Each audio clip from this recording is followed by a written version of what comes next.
Hello, hello, hello. Gotta make sure the volume is on.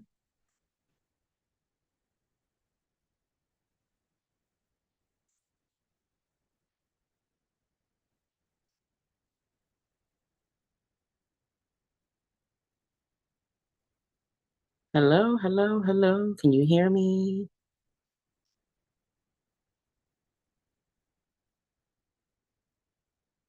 Hello, hello, hello. Awesome. Gotta make sure the volume is okay. So everything is great on YouTube. Listen, if you're here for the very first time, this is amazing because I'm going to be on YouTube and I'm going to be on Facebook, and I'm going to be doing this thing using dual monitors, right? So if you see my eyes going back and forth, you know what I'm saying? I'm between Facebook and I'm on YouTube at the same time.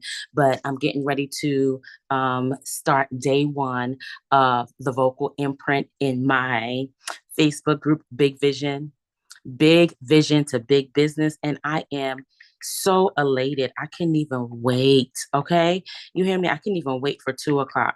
Um, and so I'm about to get ready.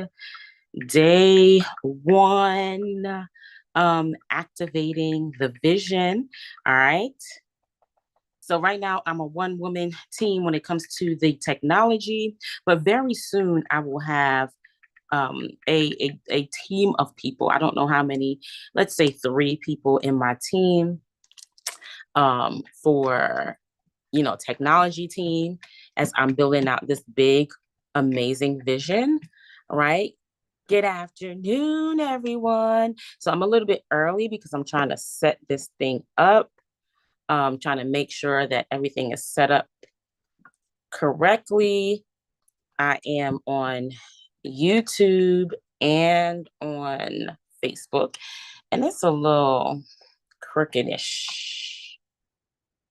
So I'm a little bit early. Hold on.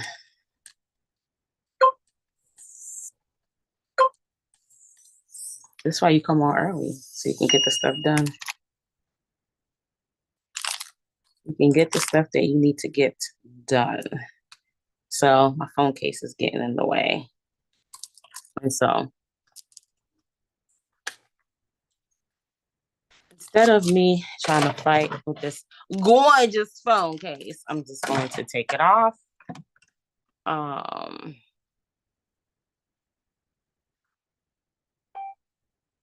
and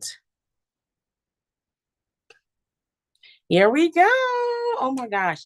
Again, if you see me, my eyes going from one to the next, it's because I'm on YouTube and I'm on in the Facebook group. And this way I get to you know, take this YouTube and post it on my membership. So I'm super excited for the vocal imprint day one. We're getting ready to get started. Hey, hey, hey, hey, hey. Hey, hey, hey, hey, beautiful people. We're getting ready to get started for the vocal imprint day one, starting in about 2 minutes. That's 120 seconds and counting. But I wanted to come in here because I'm setting up, I got my technology team, me, Father, the Son, and the Holy Spirit. And so I'm preparing for this technology team that's going to be coming in the future. It's going to be a team of 3 people. Somebody's going to be doing lighting. Somebody's going to do the videography. Somebody's going to be miking me up, and then I'm gonna have my photographer. So I am just in this moment setting myself up for the team that is coming. And I wanted to, for those of you that's going to come in here early, you know what I'm saying? We got people that be like here real early. Hey Mocha, you one of the early folks. I wanted to share this story before I get into the vocal imprint. It's day one. We haven't even started yet. So this is the prelude to day one. I'm just so excited. So I was like, I've been waiting. And so I was like, I'm just gonna go a little bit early. And so hey Natalie, how are you, darling? For you early folks. So I have been watching with my husband. What is that? The Last Dragon, one of these dragon movies that's based off. It's like a prequel to Game of Thrones, right? And I just watched the latest episode. Now, if you're watching it, you didn't watch the latest episode, blah, blah, blah, blah, blah, blah, get rid of me.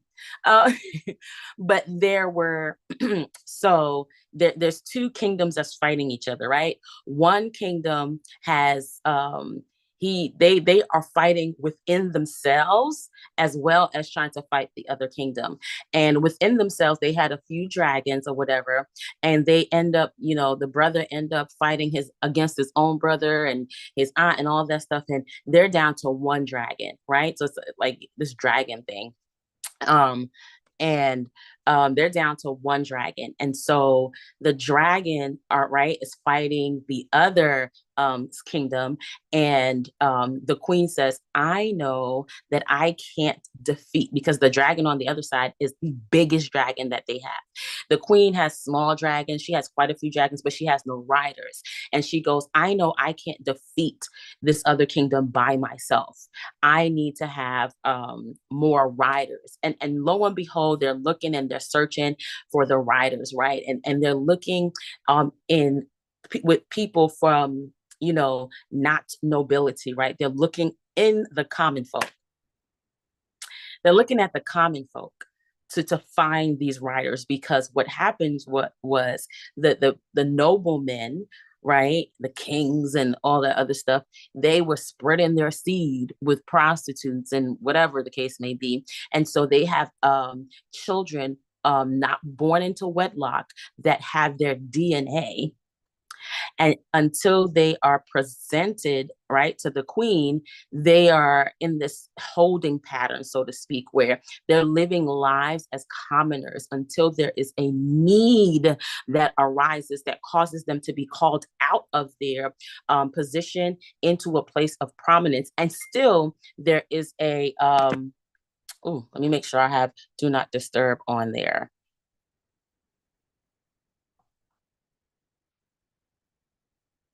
And still there is a test that they must go through in order to actually become a dragon rider.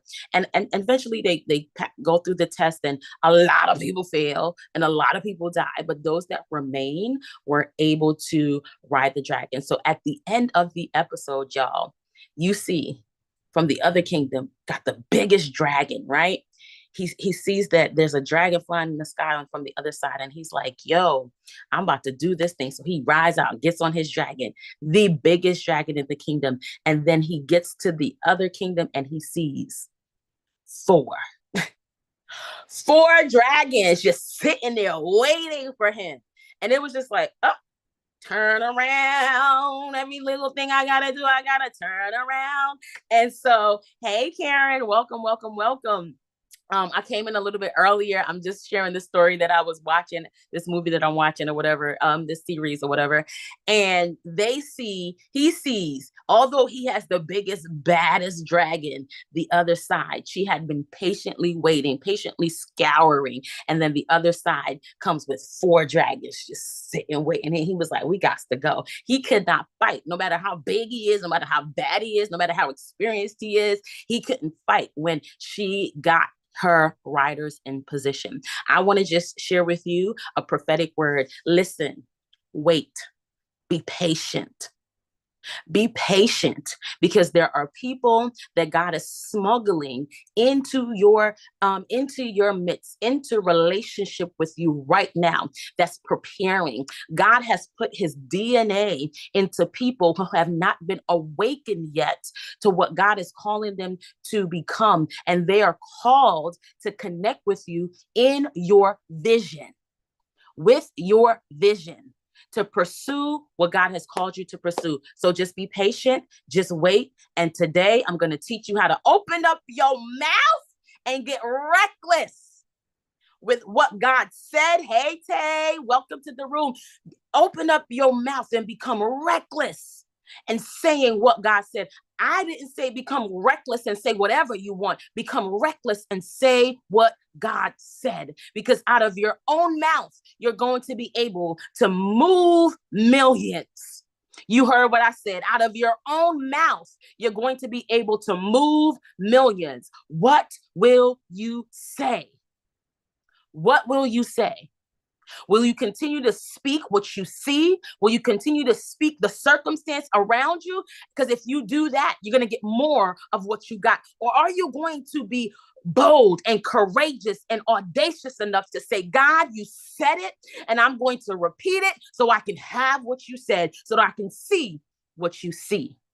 Welcome, ladies and gentlemen, to the Vocal Imprint Day 1. You are in the room. So happy to have you guys in the room. All right. Listen, you're going to, if you haven't already, need to get you that you're going to need to get a pen and a paper. Let's go with the housekeeping rules before we really dive into this thing, because it's about to be good, good, good. And if you came here before, you know how good it can get, but it's going to get better than what it was before. Okay. So you're going to have to grab you a notebook or a pen and some paper. The second thing I'm going to require from you is to blow up the chat. If you hear something that resonates with your spirit, if you hear something that God has said to you before, I want you to drop that in the chat. If you hear something that you're like, oh, I can't forget this, I need you to drop that into the chat, because this is for you. God has designed this day specifically for you to get the breakthrough that you need. All right. The second thing is the replays are going to be up for 7 days. So if you are part of this amazing community, you're going to get access to this Vocal Imprint, this 3-day master course for the next 7 days, right? If you are part of the academy, and I'll present an opportunity at the end of the session tomorrow where you can begin to be a part of the private community, the Clarity the Execute community, on tomorrow at the end of the session. So you want to come back and stick around for day 1, definitely day 2, because that's when I'm going to drop the link if you want to take this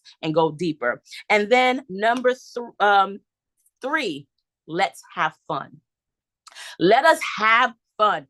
Building a business, building a community, building a life is it should be fun. We should not have these down days 90% of the time, right? Yes, we are emotional creatures. Yes, we are human beings that have emotions, but we do not need to be depressed all the time. We do not need to be serious all the time. We can have fun and we can enjoy building our big vision, building out our business, right? We can enjoy doing those things. It does not have to be specifically, oh my gosh, oh, I'm building. This is so hard. This is so difficult. Let's enjoy. Let's have some fun. Let's do this. Let's do it.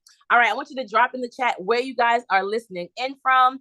I already know your names. Just tell me what city and state you're coming from. I'm coming from Augusta, Georgia, right? So what city and state are you coming from? And while you're doing that, I want to tell you a little bit about myself. So my name is Natalie Lee Martin, and I'm super happy to be the curator of this amazing community, Big Vision to Big Business. But I'm also a business life coach, right? I'm a business life coach that specializes in clarity.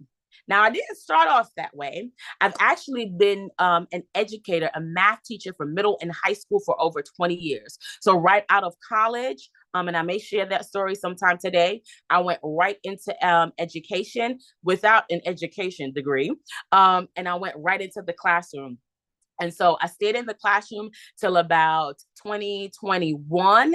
I transitioned from the physical classroom into the online classroom. And then from the online classroom, I transitioned to a education coach, a teacher coach. I was coaching teachers. And then eventually God called me into the marketplace. And here I am as a business life coach, where I'm helping my entrepreneurs and business owners and visionaries. I love working with visionaries. Okay. And I'll share a little bit about that later on too. I help them 10x their being, 10x their business, and 10x their life. Right. A lot of people, they don't have the clarity to take the very next step. And so that's why I specialize in clarity. So many people get stuck in right now. They get stuck in circumstance. They get stuck in today, and they don't know how to move from where they are today in order to get to the vision that they see played out. And so I come in as a guide, as a help. My coaches and I, actually, because I have a team of people that do that, and we help our clients and our students get clarity on taking the very next step when executing their vision. And with the very next step in executing their vision, they begin to walk completely and wholly in purpose. And then the profits come running and following. One of my coaches said yesterday, when you align yourself with purpose, money has no choice but to beat down the door looking for you. And that's how we help our students and our clients position themselves for purpose so that the profits come following. All right, so let's get into the vocal imprint, y'all. Today, you're going to learn how to utilize your voice to activate that vision on the inside of you. You're going to learn how to open up your mouth and declare a thing, and it is so. You're going to learn how, when God said, I created man in my image and my likeness, and when he said in the beginning, let there be, and it was exactly as he said, you're going to be able to learn how to do just that, okay? And I'm telling you, I am living proof. Hey, Cassandra, how y'all doing? Listen, go ahead and drop where you coming from in the chat, where you're listening in from in the chat. I'm super excited to have y'all here today, and I want to shout out your city. You know what I'm saying? Because I know y'all covering y'all city, okay? So drop where you coming from in the chat. So happy you guys are here. Let's get started, right? Y'all already hear a little bit about me, but let's get into it. Why am I so adamant about your voice being the activator, the thing that aligns and the thing that accelerates your vision? Because it happened to me. Hey, Kansas City, Missouri. Pew, pew, pew, pew, pew. Shout out to Kansas City. You got your purpose partner in your city and state. So we know Kansas City about to go on the up and up, right? Because Cassandra is in the building. Holla, let's go. But like I was saying, I experienced this myself, and I continually experience utilizing my mouth to move millions. I consistently experience utilizing my mouth to move millions. In 2003, y'all heard I talked about being an educator, right? And I've said this story quite a few times before, but you know what I'm saying? When it's good, so we're going to bring it back. And I want to even bring the story up to date. So in 2003, I was in my classroom. I had already spent a whole year in my classroom, and my first year of teaching was absolutely horrendous. I feel like I was the worst teacher in the school. Well, no, not there was one person that was worse than me. But I was not doing a great job. My evaluation after evaluation always kept coming up unsatisfactory. The only reason why I did not get fired or wasn't replaced was because I had a covering. I had favor. My tutor from college and my professor from college was actually my supervisor in my first school district, which I didn't know until I got hired. And so he saw the potential in me, and he was like, you can do better. I'm going to give you one needs improvement, one satisfactory in this area, but I'm going to need you to do the work to get better because I see your potential, and I feel like by the next year, you're going to be better. And so my first year of teaching was absolutely horrendous, and I am getting ready to move into my second year of teaching, and I just become irritated. I'm just real irritated by who I am, right? And it's causing so much disruption within me, right? Towards the end of my first year. And I remember running home one day, and I used to do this quite often. I used to run home all the time, and I used to be like, I need to get into my prayer closet because it was horrendous. When I say run home, I mean, I got on the bus, and from the bus stop to my house, I would literally run. I was 21 years old, and I'll be running. Sometimes I'll be walking real fast, and it's cold. So it ain't nothing. It was super cold in Jersey anyway. So it wouldn't be nothing to see people running in the streets. And where I live, child. Okay. So run home, run to my closet and get in my prayer closet. And I would cry and I would pray. And then one day I was like, God, I can't take this anymore. And I opened up the Bible and I start reading, and I'm reading Abraham's story. And I read where God said to Abraham, by this time next year, your wife, Sarah, is going to give birth to your son. And for some reason, that hit me in my spirit. And I opened up my mouth and I said, God, that word was for me. And I say, by this time next year, and the next thing that comes out of my mouth is, I will be bare feet, married, and pregnant. Hey, Nikki, drop your city and state in the your country in the chat, girl. I say, by this time next year, I'm going to be married, bare feet, and pregnant. It was a declaration that was not cute. It was a declaration that was not pretty, but it was a declaration for me. Somehow it brought hope. I didn't know at the time that that was a desire that God wanted, that I, out of my irritation and my desperation, opened up my mouth and uttered. But when it came out of my mouth, I felt hope. I felt relief. And I said, I'm anchoring myself to this promise.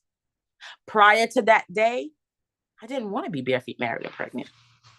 Prior to that day, I had conversations with close friends and I said, if God never brings me a spouse, I'm okay. Prior to that day, I was dating online, but it wasn't really nothing serious. So I wasn't really invested in anything because I had already decided marriage wasn't for me.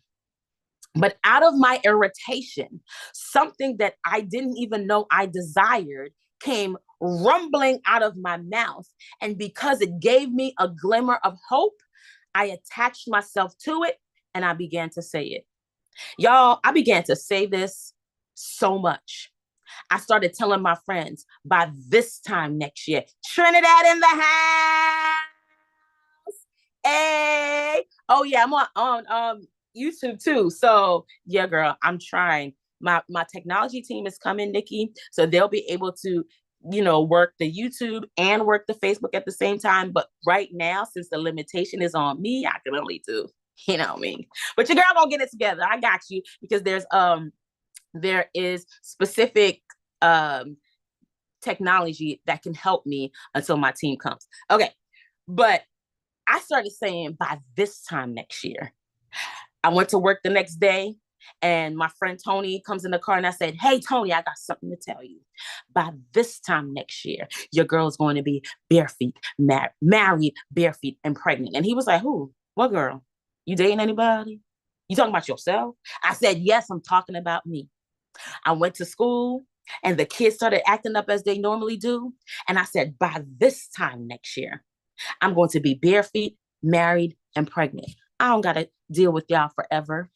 And that thing started shifting my mindset, because what once used to be a burden to me, going to work, I used to have to muster up the strength. I used to be on the bus reading my Bible because I needed the strength to show up for my job. And when I got that glimmer of hope, I opened up my mouth and I said it. I remember my car broke down one day and I was like, laid hands on my car and I said, Kirk, don't worry about it. By this time next year, I'm going to be married, bare feet, and pregnant. And I don't have to worry about none of this stuff. Right? I was adamant. So I wasn't allowed to stay in the emotions for too long. Now I felt it. I felt the disappointment. I felt the pain. I felt the hurt, but I didn't allow myself to stay in that place for too long because I had hope. It was retraining my mind. Y'all, those words, it did something. We'll get to that tomorrow when we talk about alignment. But that declaration, although it wasn't pretty, although it came out sounding real raw and to some real raunchy, what it did was it started doing a work on the inside of me. The declaration started bringing some things to the forefront because, like I said, my original desire was not for marriage. I definitely wanted to be a mother. I definitely wanted to be a wife. I definitely wanted to be a mom. But what I didn't want was to be a wife. I definitely wanted to be a mother. I definitely wanted to be a wife. I definitely wanted to be a mom. But what I didn't want was to be a wife. I definitely wanted to be a mother. But I never had a picture. I never had a whole, complete picture of marriage. So that was something I didn't desire.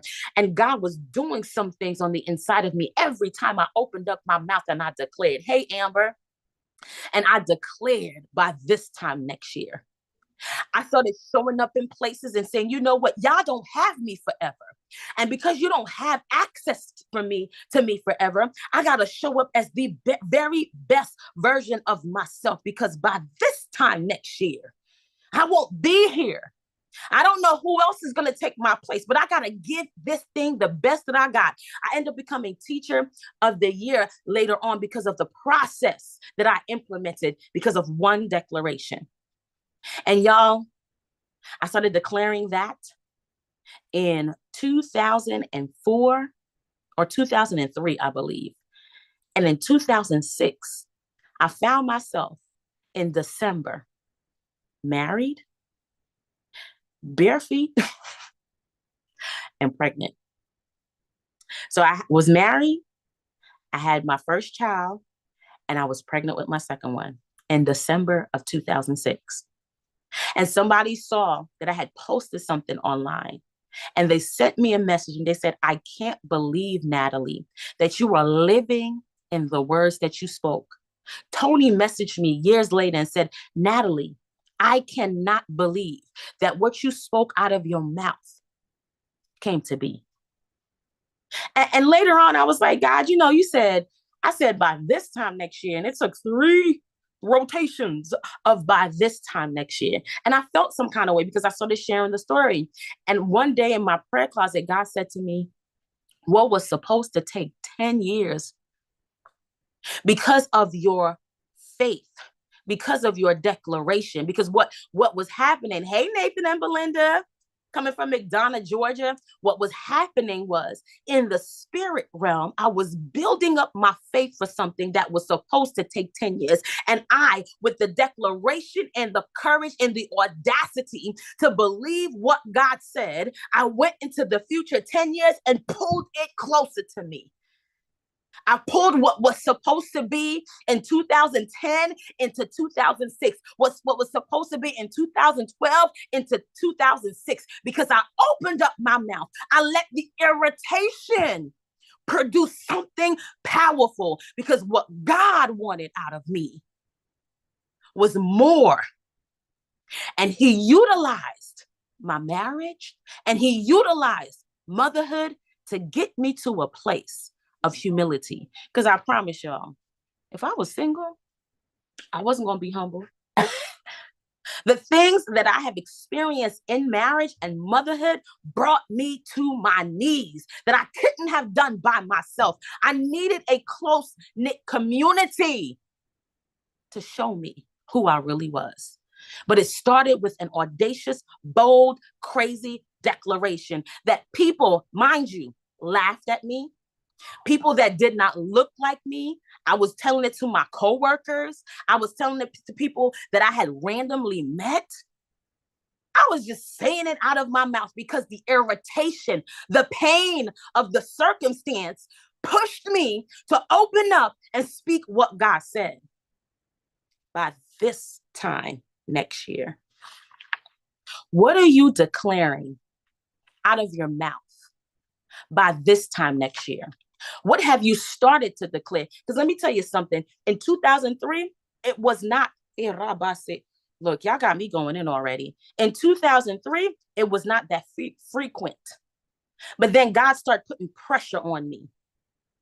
A student every day, Giovanni, if he ever gets in this group, I'm sorry, Giovanni, I love you, would pick up his desk and throw it at me.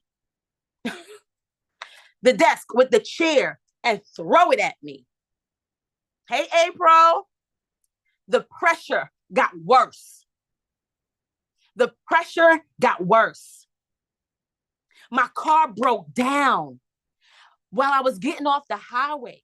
And while I'm talking to my soon-to-be husband, who was my boyfriend at the time, I said, I just need you to talk to me while I'm walking, because I'm walking through a dangerous neighborhood. I had to walk 45 minutes from where my car broke down to where I was at home. And the neighborhood that my mama still lived in, it wasn't safe.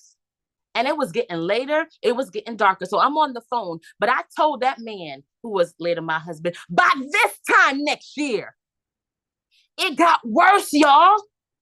Things didn't get better, but in it getting worse, I opened up my mouth more. It increased the frequency of my tone, of my voice, of my words. And I kept saying, by this time next year. Oh, it's getting worse by this time next year. Hey, Lorraine, I'm not seeing it come to pass by this time next year. People are dropping off by this time next year. The pressure that was put on me increased the frequency of my mouth.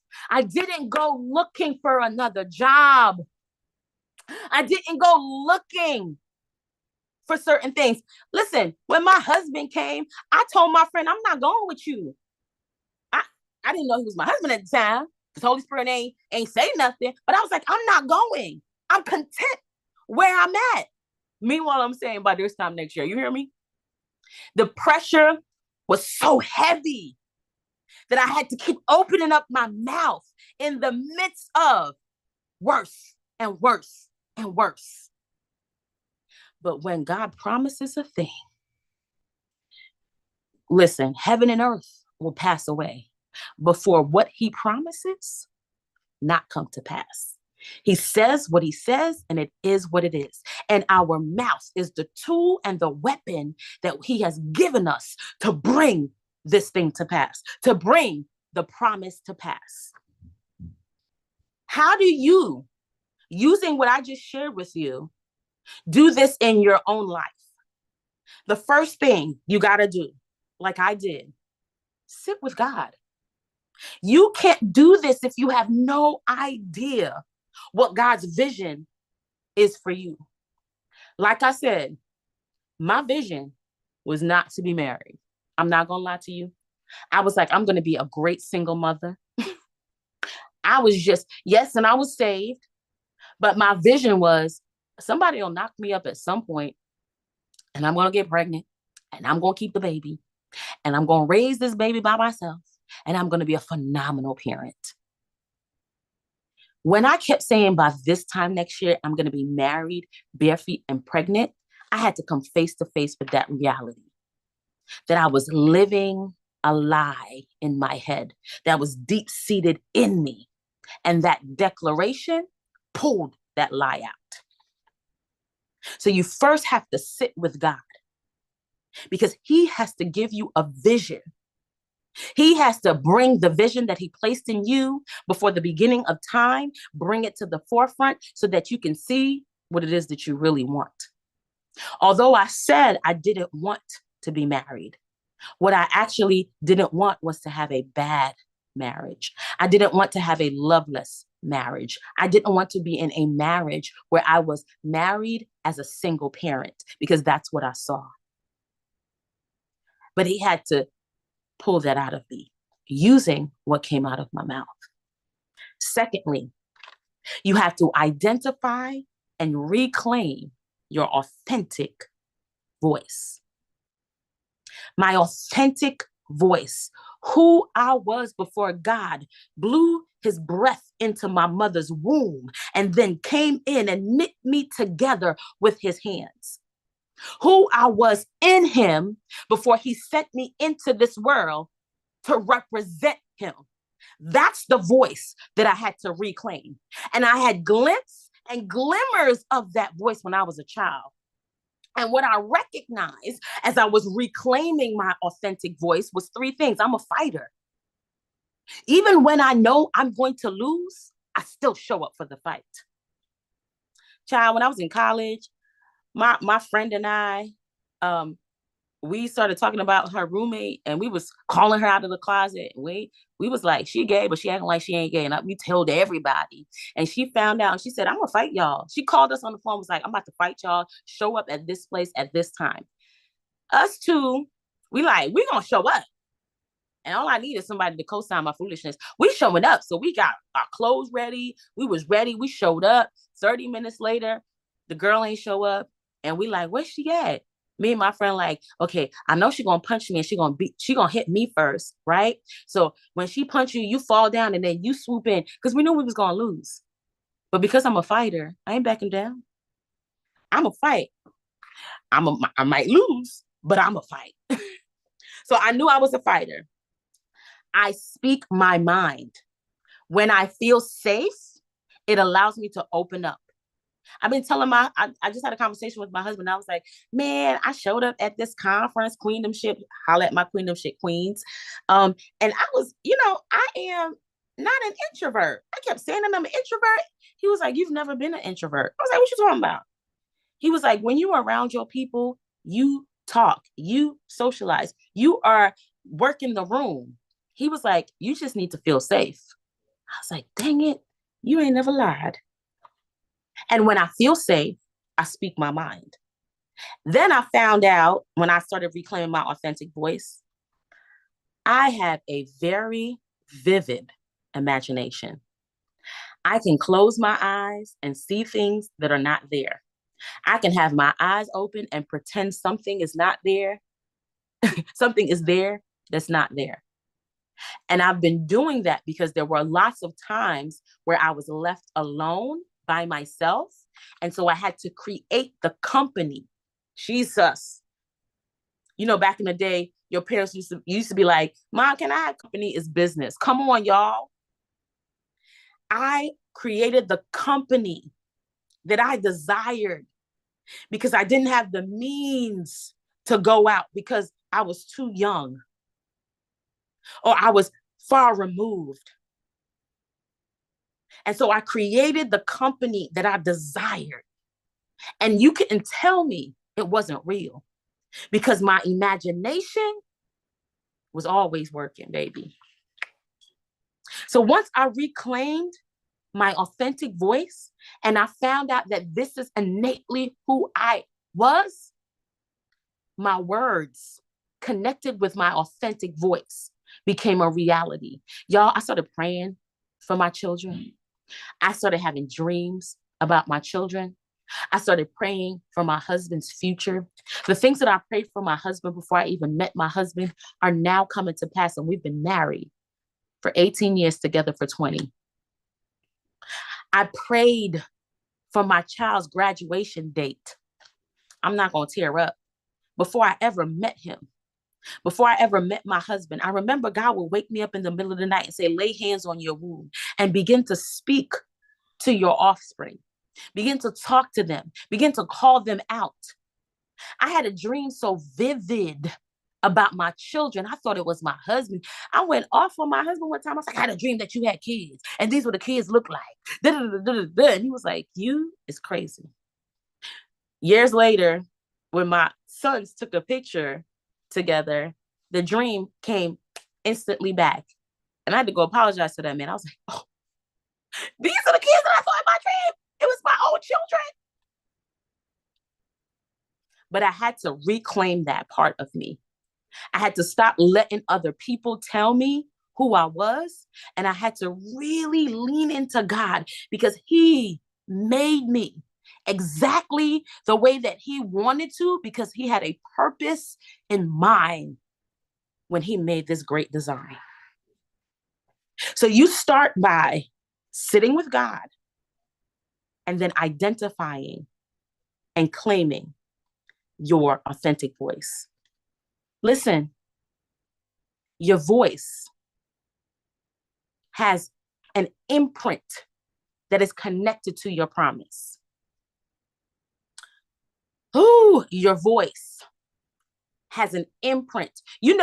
We see those spy movies or we see those, digital high-tech movies. And to open up a door, they have to say their name. They have to sometimes use their eyes, but they're getting more advanced now where they're speaking and their vocal cords are opening up things. This is what it's like for you guys. Hey, Shafonda. This is what it's like for us as human beings who understand the authenticity of our voice. We are able to unlock our necks with our voice. Your voice, not just the words that you speak, the tone of your voice. And what I'm talking about. Because when you talk to your kids and you're like, hey, kids, sit down. I need you to stop doing that. I need you to, put that away. They be like, whatever, mom. I don't care. But when you say, sit down, you better stop doing that. That tone, that assertive, authentic, authoritative tone knows I got to get in position because she means business. That's the same thing you do in the spirit, don't you? That demon come riding you in the middle of the night. You be like, look, I'm not dealing with you no more fear. I'm not dealing with you no more lust. You got to bow down. The same with the promise. I declare, and you add whatever you want to add there. The same with the promise. The promise is connected. For those who have an eye to see and an ear to hear, your promise is connected to your authentic voice. God showed us that in the beginning when he said in Genesis chapter 1, let there be, and it was exactly as he said. Go read chapter 1. When God created light, he said, let there be light. And then he separated the light from the dark. And then he did some things throughout the day. And at the end of that day, it said, and it was exactly as God said. We have that same authority in our mouth as we speak what God said, because we are his representatives. It is exactly as he said. My promise is connected to my authentic voice. You better come through, Prophetess Lorraine. It's connected to your authentic voice. Listen, when I was in the hospital with my 5th baby, right? I was having some, issues because I had not desired number 5. But God knows what we really want before we really know what we really want.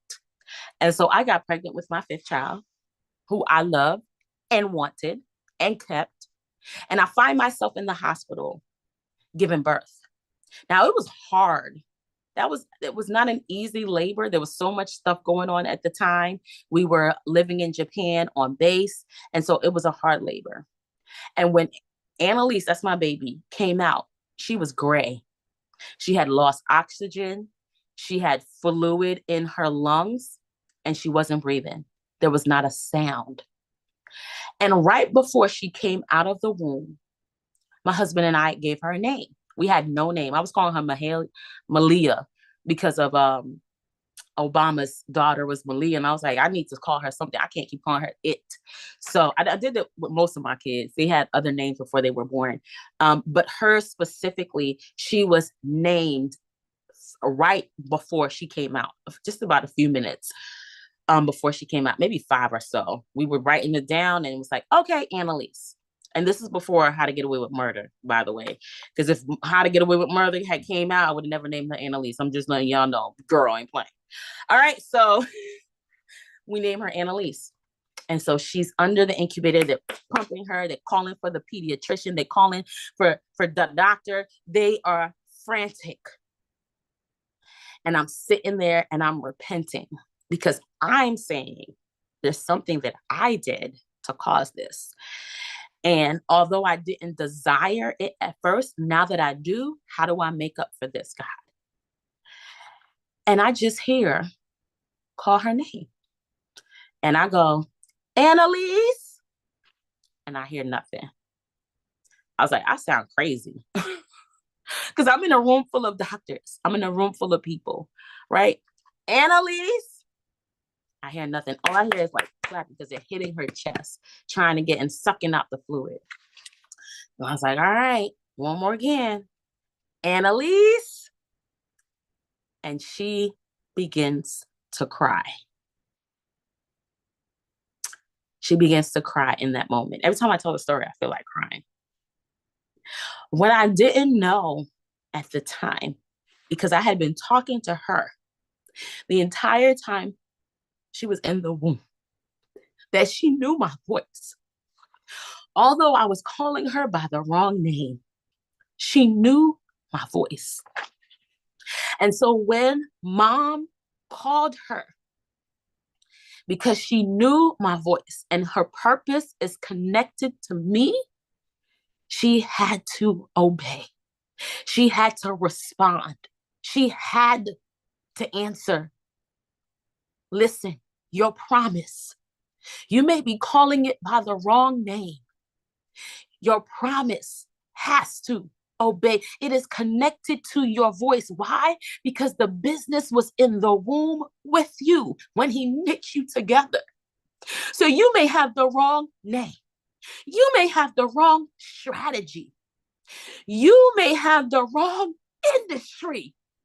But when you declare what God said about you, eventually that business has got to respond. Eventually the finances have got to respond. Eventually the people have got to respond. Eventually the vision has got to wake up.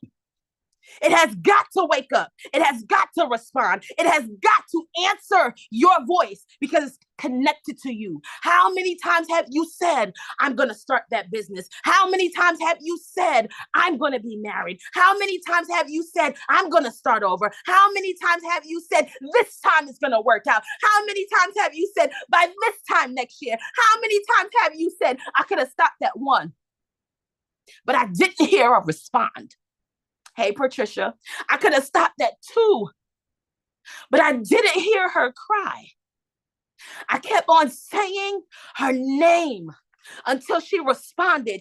Keep on saying what God said until you see the vision come to pass. You don't stop at one. You don't stop at two. You don't stop. Listen, if anything, increase the frequency in which you speak the thing that God said. Allow the pressure, allow the circumstance, allow what's worsening in your life to increase the pressure of what you declare the promise to be. Because when God said a thing, it is so.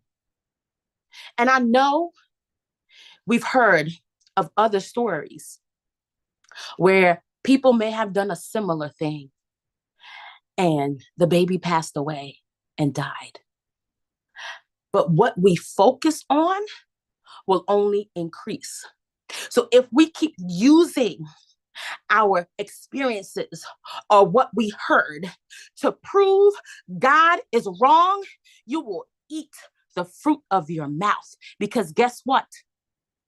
God is never the problem. Ever. Never the problem. So either it's me or it's me.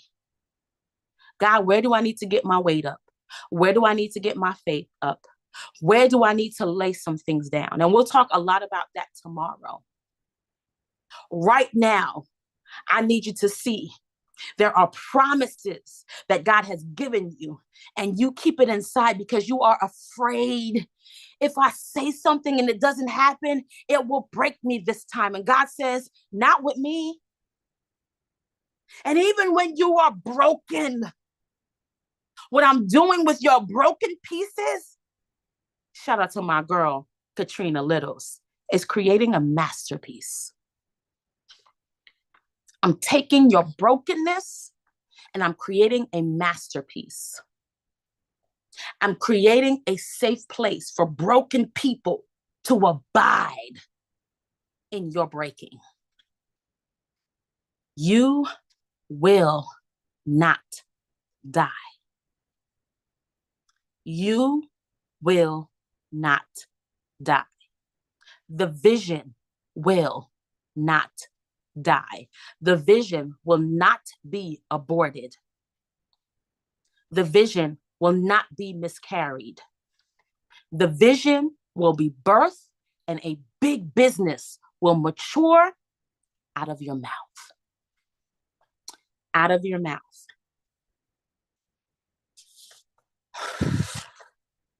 Listen, the goal in reclaiming your authentic voice is to separate the voices, because there is God's voice, there is your voice, and there's the enemy's voice.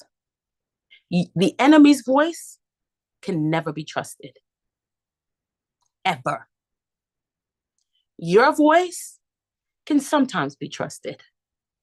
God's voice can always be trusted. I'll take a never, I'll take a always over a never or a maybe any day. I'll take an always over a never and a maybe any day. And reclaiming your authentic voice starts with understanding who God is, starts with repeating what God said. Even when you have no clarity on the how, this book, this book with the 66 books in it gives you clarity on the who. Truth is not a how. Truth is not a strategy. It's a who. It's a person. And his name is Jesus. And so many of us are looking for the how by negating the who. Fall in love with the who.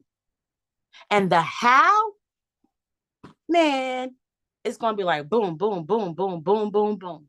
God's going to say, do, follow, follow, follow, connect, connect, connect. Listen, listen, listen. But it starts with the who, right? Reclaiming your authentic voice starts with the who. So going back to the scriptures and taking the scriptures and creating strategy. Now, here's the good part. This is what y'all here for. How do you activate this vision? Y'all know I already told y'all through the stories. I already told y'all. Oh, let me share this one last story before I get right into it. Last year, so I told you by this time next year, I had declared that with, my marriage, right? And it took 3 years. This time last year, I went to Queendomship Conference and I showed up less than my best self in the beginning. And I had declared when I came back to Queendomship, in the next one, ooh, Lorraine, you got me sounding real good, sis. These quotes, man. Whew. So this time last year, I went to Queendomship. And after Queendomship, I declared by this time next year, I'm going to have. So last year, I had 0 clients when I went to Queendomship. I had no, my program had just ended and only 4 people joined the program. Not only, it was $1,000 per program. So that was $4,000 I had made within, a matter of time, short period of time. So you'll have those highs and lows. Prior to Queendomship last year, I had made $4,000 in a short amount of time. I had made $3,000 a day. I had private clients one-on-one clients coming in, paying $500 for a 2-hour session. It was on and popping. Okay. Then July hits. I have nothing.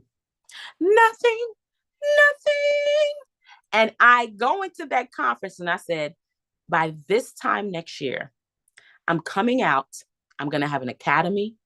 I'm going to have cohorts filled up. I'm going to have clients. I'm going to be making consistent cash flow. I declared that. I said, I'm going to come back here next year with a testimony. When I went this year, I didn't realize that the testimony was greater than the declaration. How we know God said he's going to do exceedingly abundantly and above all we can ask, think, or imagine. And what I didn't do when I did the first time I just declared by this time next year out of my mouth. This time I opened up my mouth and I opened up my notebook and I began to write out a plan. And I would periodically revise the plan. And I would say out of my mouth, these are my goals for the year. This is what I'm going to accomplish by the end of the year. By this time next year, by July, by tomorrow. Listen, I sat here today and I thought about it. I said, I went to Queendomship. And in that time, in Queendomship, which was a couple of days, I was able to declare that I had 20 clients, 20 students, sorry, in my academy. But two of my academy coaches came with me to the conference that I can actually say, hey, I have employees that work with me in the academy. I wasn't even declaring that, but that was written on my list. I'm able to say I am consistently making X amount of money in my business. I could say, this is where I'm at. This is the growth. And it didn't take 3 years as it did the first time. It happened by this time next year. So what I said, pinpoint to what happened. But don't be like Natalie, who needs a Cassandra to remind her, hey, girl, didn't you say you was going to do this? And look what you did. I'm like, oh my God, exactly what I said came to pass. Why? Because my faith had been built up. My faith account is on another level. And anything that we desire in the kingdom don't come by money. It comes by faith. Faith is the currency of the kingdom. You ain't got no money, but you got faith. Watch what God can do. I got several stories. When I was pregnant with that same Annalise, and I was upset, I said, God, this your baby. I gave away all my maternity clothes. I gave away all the toys, all the stuff, right? I knew I wasn't going to have no more kids. And Isabella wasn't even 2. I was like, 4 is good. 3 boys and a girl. I said, if you want me to have this baby, you're going to get me maternity clothes. The next day I hear a ding dong at my door. I said, what in the world? Okay, who this? LaShonda Larkins comes to my door, a lady that I had met very few times, with a bag of maternity clothes. And you know what this woman says to me? God said to bring this to you. How'd you find my address? How did you know where I live? Her husband was connected to my husband. She reached out to her husband to get the address for my husband and brought the clothes to my door. My coach Katrina said it yesterday. My creativity coach said it yesterday. She says, when you are aligned in purpose, money has no choice but to beat down the door looking for you. I didn't even need the money to buy maternity clothes. God says, I'm going to cut out the middleman, because that's all money is the middleman, to barter to get what you want. God says, I'm going to cut out the middleman. I'm going to bring what you need and desire right to the door without money. Right to the door. Right to the door. Open up your mouth and tell him what you want.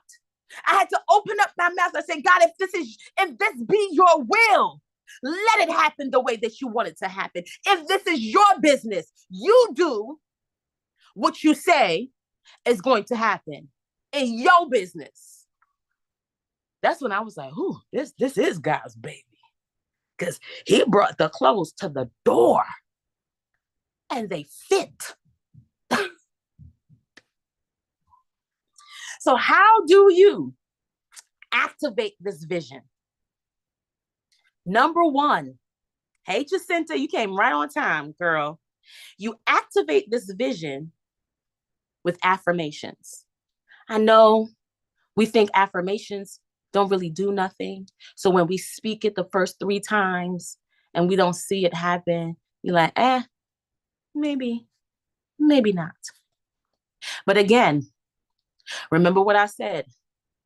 It's the repetitious frequency of what you speak that comes to pass. Listen, when I heard this rabbi say, in the Bible, when God said, let there be light, in Hebrew, it was God saying, let there be light, light, light, light, light, light, light, light, light, light, light, light, light, light, light, light, light. The word kept echoing into the atmosphere while the things were being put together, while the sun was being positioned into place, while the moon was coming into place, while the earth was doing what it was doing, positioning itself to receive the light. Listen, open up your mouth with the frequency and say what God said. By this time next year. What did he say? For me, by the end of the year, you will have a six-figure business.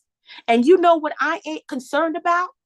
If the end of the year is 2024, if the end of the year is 2025, if the end of the year is 2026, by the end of the year, whatever God said is going to come to pass. So I'm increasing the frequency of my affirmation. I am a six-figure business owner. I am a millionaire. I am wealthy. I am.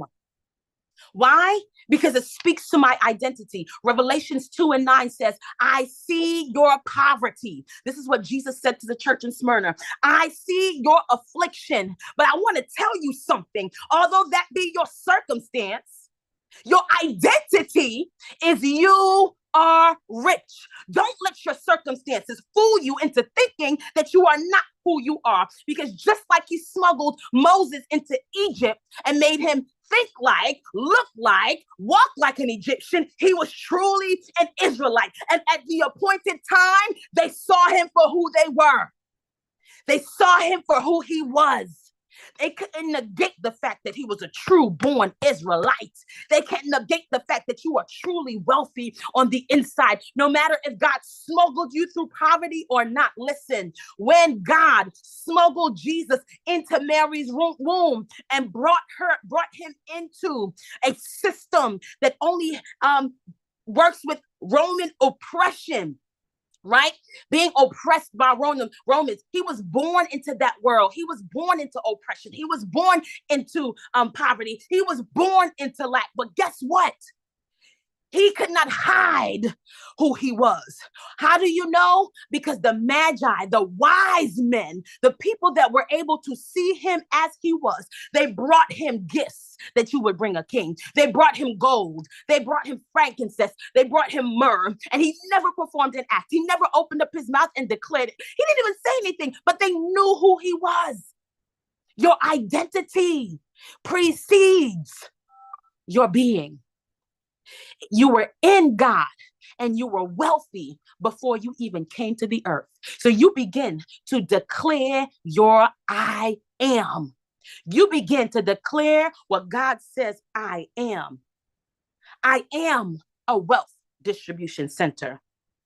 I am a $1 million business owner. I am an advocate for people who don't have. I am. What is God saying that you need to repeat?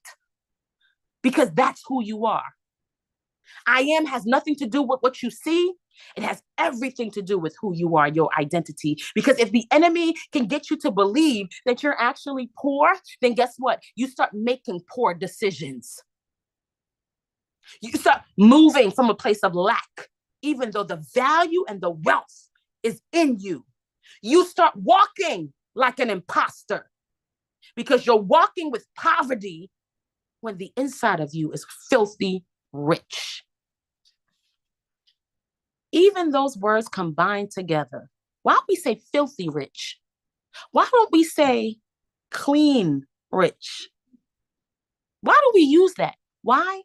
Because the system that we are born into, that God is breaking us out of. How do you get a seed into another country? I don't know if any of you guys try to bring fruit in from another country. You can't. You can't bring fruit into another country, but you can bring the seed. You can smuggle the seed in.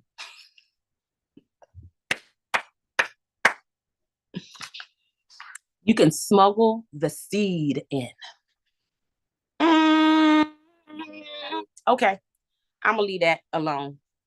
Secondly, your declarations. So your declarations are more of I have statements, and they don't have to start with I have. They are speaking to what you possess, right? And they're directly talking to your authority in the earth. So what you have possession over, what you have authority over, those are your declarations. So you will be saying things like, I have been gifted with clarity of thought and purpose. Anything that tries to prevent me from reaching my target will not prosper. I attract people who want to make a big impact in the marketplace. I have everything that I need to build a big business within me. It talks about what you possess. So affirmations speak to your identity. Declarations speak to your authority, what you have possession over. And both of those, when they are repeated consistently, allows you to activate the vision. It allows you to walk in another dimension. It allows you to become who you are supposed to be then, now. If you are waiting to have children to become a mother, it's too late. If you are waiting to have $1 million to become a millionaire, it's too late. This is why God says in Luke that for those that manage the little well, they will manage the much, the multiplication of the little well. For those who are dishonest with the little, you're going to multiply your dishonesty of the much.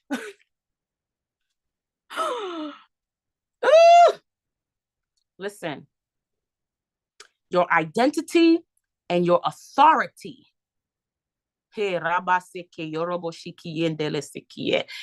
starts with your mouth. You know how I can tell somebody is broke? Because this is what Holy Spirit said to me. Your language betrays you. Hey, Kim. Hey, Ebony. I'm wrapping it up. But y'all came in at the right time. Your language betrays you. Your language tells on you. And sometimes we're looking for other people's language so that we can find the infidel in the midst when you are harboring the enemy right in your mouth. Your language betrays you, daughter. Your language, hey, Miss Annette, betrays you. Your language betrays you. That's why you got to open up your mouth more. I know they're trying to silence you, right? And they're only trying to silence you because if you hear yourself speak, you will know what side you're on. Your lack of movement with your mouth is causing you to be double-sided because you don't know where you stand. You don't want to talk about politics. But when you begin to open up your mouth and talk about it, you'll start recognizing, oh, shoot, I'm not a Democrat. Oh, man, I'm not a Republican. I'm kingdom. So I'm not aligning myself with the world system. I'm listening for kingdom and aligning myself with the kingdom. Your language betrays you. You can tell me that as a man, you identify as a woman.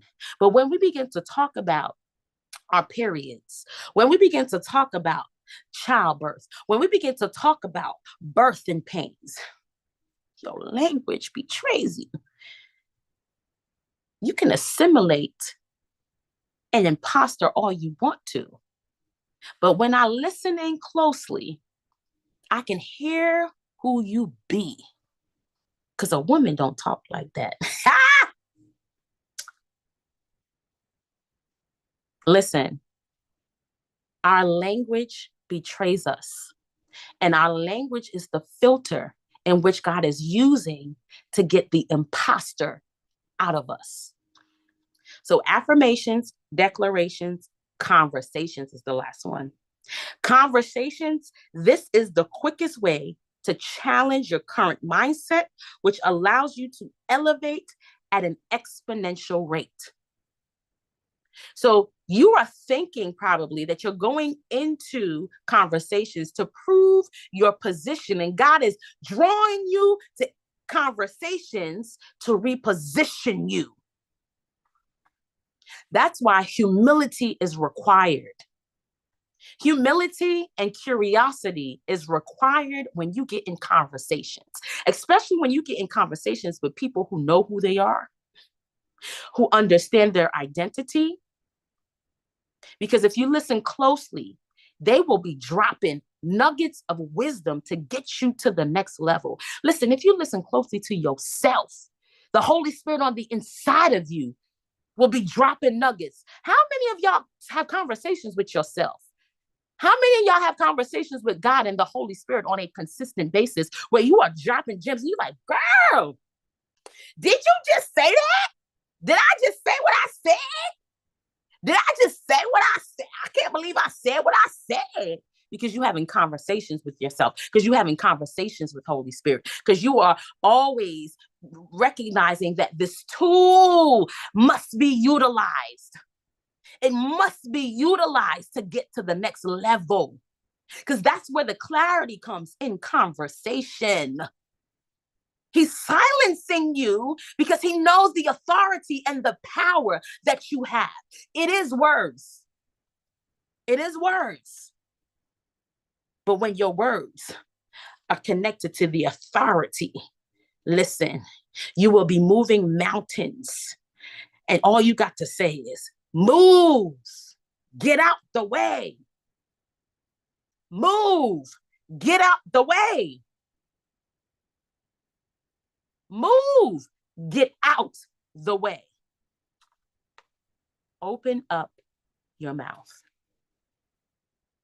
So, this is the end, y'all. This is it. This is how you activate the vision. It's simple. It's not something that you have not heard before. It's not something complex and super deep, but it's something that requires discipline and the frequency of your mouth. You don't even need to believe. You don't even need to believe it yet. You don't need to believe it yet. I know you don't believe everything in this Bible yet. You don't even know everything that's in here. I know you read the Bible cover to cover, but you still don't know. Not until you face an obstacle that requires you to know what wisdom needs to be applied.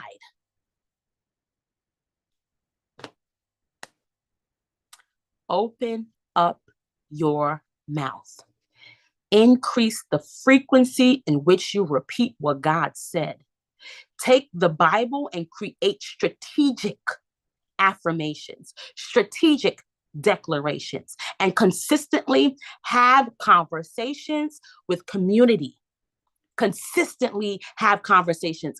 Don't stop talking. I know when you talk, you feel something kind of way and you feel like you don't know and you feel like, but that's okay. There's a learning curve with everything. That's why you got to have humility. That's why God put in that system of repentance and confession.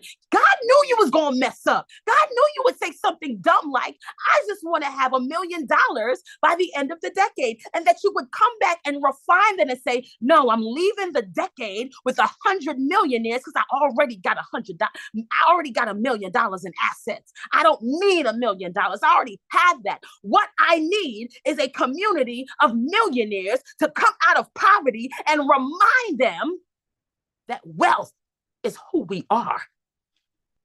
I need a community of people to walk in their overflow so that people will recognize and bring glory to God's name, because only by God can all of this be done.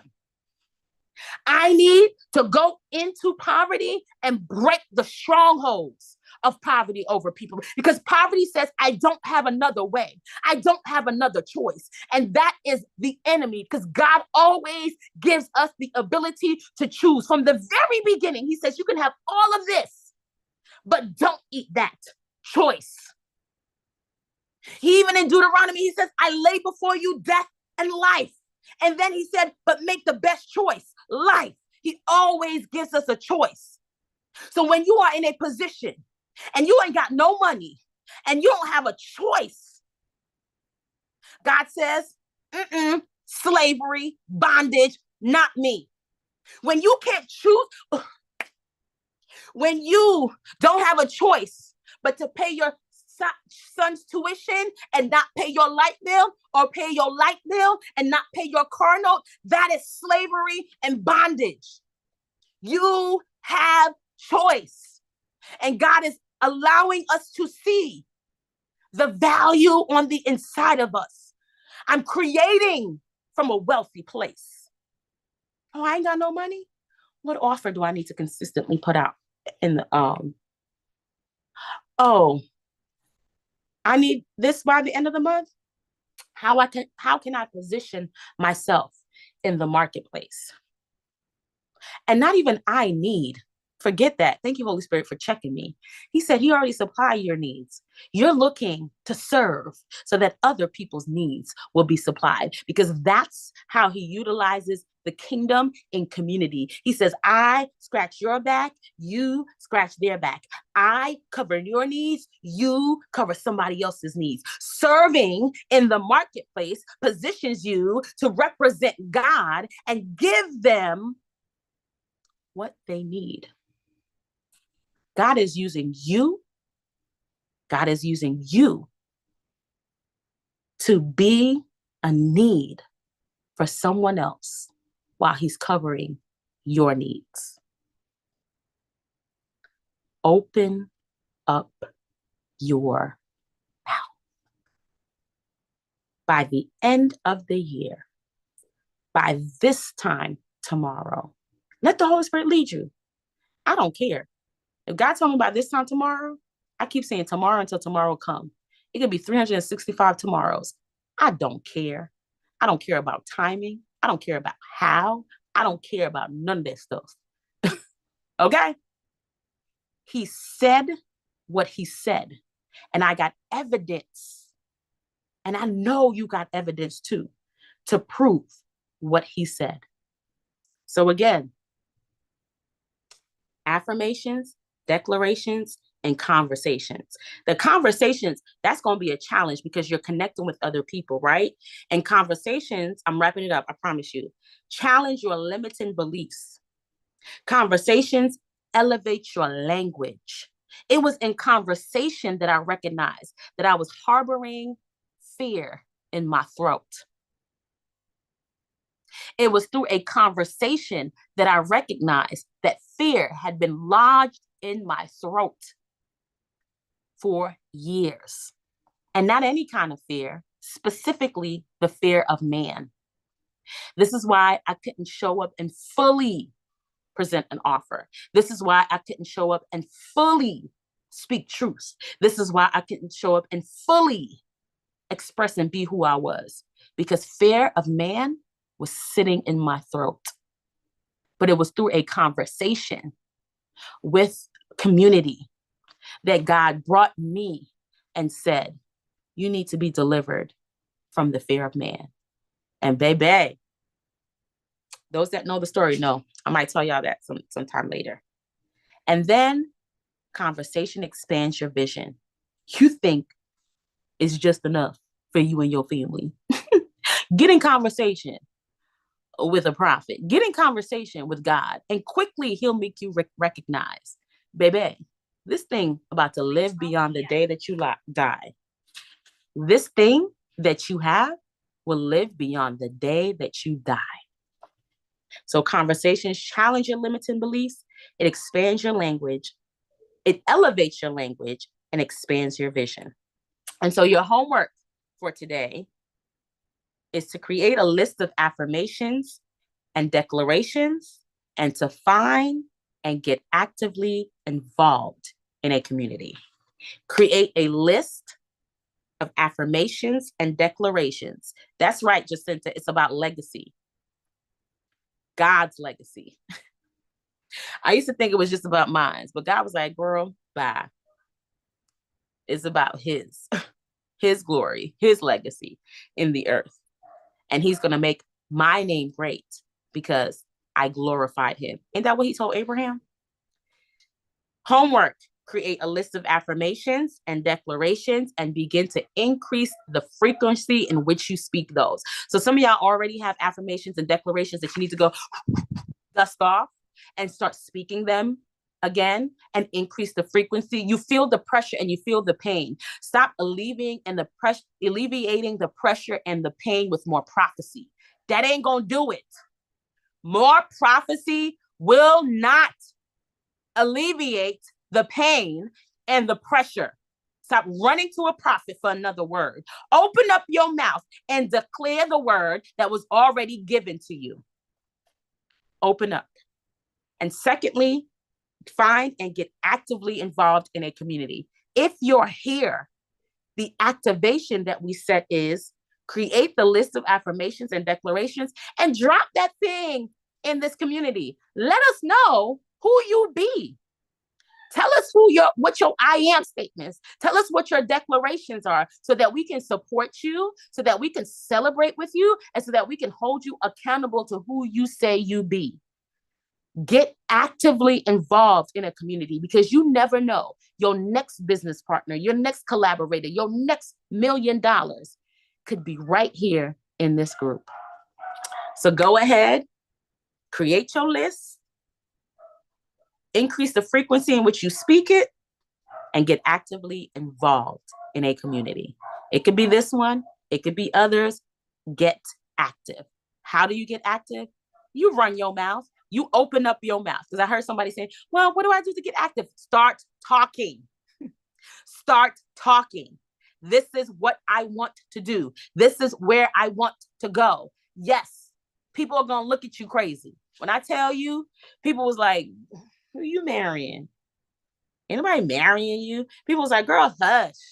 Be quiet. Like, I got that backlash. When I told my parents, they laughed. Girl, you gonna be weird? But this time, I had to fly back in. Because I also started saying I'm gonna move. I said a whole lot of crazy stuff that happened. But when I started saying it and it happened, they were like, oh my God. But they laughed at me. Some people mocked me. But when it's God, it's God. What are you going to do? Let them have their feelings. That's not my problem. Listen, you better come through, Jacinta. They ain't laughing now. They saying, what? All right, y'all. That's it for day one. Again, if you're a part of the Clarity to Execute Academy, I know y'all get this, okay? You already have this in the academy. You can go back and replay and watch it anytime you want to. It's definitely going to come off of YouTube once I post it. And it's going to be here in the Facebook group for 7 days, right? And then join me tomorrow when we talk about alignment. So what happens when you've been speaking this thing? Year one, nothing happens. Things get worse. Year two, nothing happens. Things get worser. What happens? What do you do when that happens? We're going to talk about that tomorrow because you definitely want to be able to get, we human beings. I can only say things for 7 days and not feel the weight of not having it. What do I look like? I ain't superhuman. I'm just like y'all. I feel disappointment. I feel pain. I feel hurt. So what do you do? Come back day 2 tomorrow where we talk about alignment, aligning the vision, dealing with disappointment, dealing with rejection, dealing with pain, using our mouth. You got the weapon and the tool right here. You might as well use it, y'all. All right, have an amazing day, y'all. Thank you for joining Jacinta, Karen, Lorraine, Cassandra, Lorraine. Oh my gosh, you guys are amazing. Thank you for dropping everything in the chat, Lorraine. You are the superstar of the day. Miss Annette, thank you for joining. I love y'all. You're amazing. Kim, Ebony, thank you for being here. And I'm super excited because tomorrow it's going to get even hotter. Y'all see me sweating? It's going to get even hotter tomorrow. All right. See y'all tomorrow. Have an amazing day. Love y'all. Bye. Yes. Your mouth is your weapon and your tool. You better go ahead, Patricia. Had to call you out too. Get it, girl. Get it, girl.